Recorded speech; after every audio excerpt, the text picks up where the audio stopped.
क्या मन मौजी बेफिक्रे थे, क्या मन मौजी बेफिक्रे थे, मौत पे अपनी हंसते थे। दिल में वतन को रखने वाले सर पे कफन भी रखते थे। हम जो तिरंगा लहराएंगे हिचकी बन के याद आएंगे। वो मिट्टी के बेटे जो वापस ना लौटे, जो वापस ना लौटे। वो मिट्टी के बेटे वो बाके अलबेले जो वापस ना लौटे, जो वापस ना लौटे। वो मिट्टी के बेटे, इस मिट्टी के बेटे।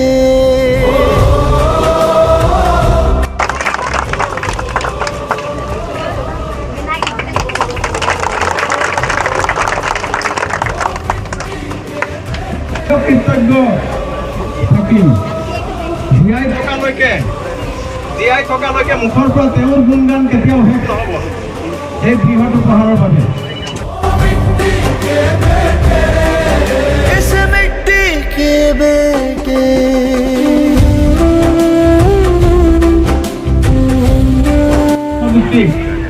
ভাল পায় অন্তৰৰ পৰা।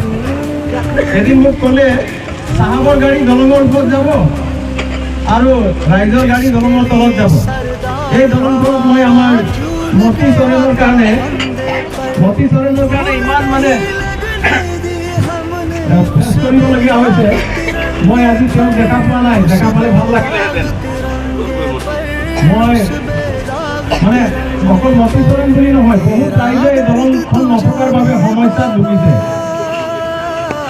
আজিৰ পৰা 4-5 বছৰ আগত যেতিয়া মই বিধায়ক হোৱা নাছিলোঁ বা বিধায়ক হৈছিলোঁ, মই তেতিয়া দেখিছিলোঁ ইয়াতে এজন গেট কিপাৰ থাকে, এনেকৈ লাঠি এডাল নোমোৱা থাকে, হয়নে নহয়? আৰু এখন দলং আছিলে, বাবুৰ গাড়ীবিলাক ওপৰেদি যায়, মোৰ গাড়ীও ওপৰেদি গৈছিল। আৰু তলেদি আমাৰ শ্ৰমিকৰ স্কুটাৰ, মটৰচাইকেল, খোজকাঢ়ি তলেদি থাকে। তেতিয়া মই যি সঞ্জিতা হৈছে, সঞ্জিতা এইটো কি নিয়ম? দলংখন দুৰ্বল। মোৰ দুৰ্বল মালিকৰ কাৰণে দুৰ্বল নহয়, অকল শ্ৰমিকৰ কাৰণে দুৰ্বল। মই এম.এল.এ. হ'লে প্ৰথমে দলংখন মানে ৰাস্তাত উঠিছোঁ। দিনত স্কুল বিচৰা হৈছিলে, তেতিয়া কৈছিলে যে স্কুল চৰকাৰৰ নহয়, মেনেজমেণ্টৰ। যদি ৰাস্তাৰ কথা কয় ক'ব ৰাস্তা বনাই দিয়া দায়িত্ব চৰকাৰৰ নহয়, মেনেজমেণ্টৰ। যদি হস্পিটেলৰ ডাক্তৰ বিচাৰে, নাৰ্ছ বিচাৰে, ঔষধ বিচাৰে, তেতিয়া কৈছিলে সেয়া দায়িত্ব মেনেজমেণ্টৰ, চৰকাৰৰ নহয়। বুজি পায় কেনেকৈ সমাধান কৰিব লাগে, বুজি পায়।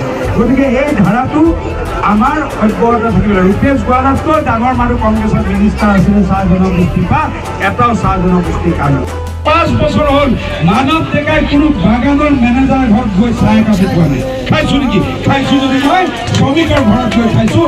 ভাত খাইছোঁ যদি মই শ্ৰমিকৰ ঘৰত ভাত। মই মালিকৰ লগত মই কোনো ব্যৱসায় চলিব লাগিব। ব্যৱসায় ভাল হ'বলৈ বাগানৰ মালিকক যিমান সহায় কৰিব লাগে আমি কৰিম, কিন্তু শ্ৰমিকৰ স্বাৰ্থ বিঘ্নিত হোৱাকৈ নহয়। শ্ৰমিকৰ উপকাৰ কৰিহে আমি বাগানৰ উপকাৰ কৰিম।